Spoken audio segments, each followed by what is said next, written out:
రోజు చూడని ఇంత హాయిని మరిచిపోదు మనసు. ఒదిగి ఉండి నీ వాకిటిలో బదులు కోరి నే నిలుచున్నా. దారి తెలియని చీకటిలో వెలుగు చూసి కాదంటానా.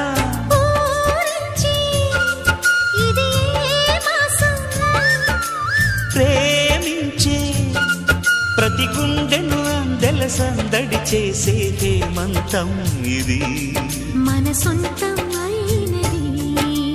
కిలకిల నవ్వే కోయిల కోసం వచ్చింది మధుమాసం. మిలమిల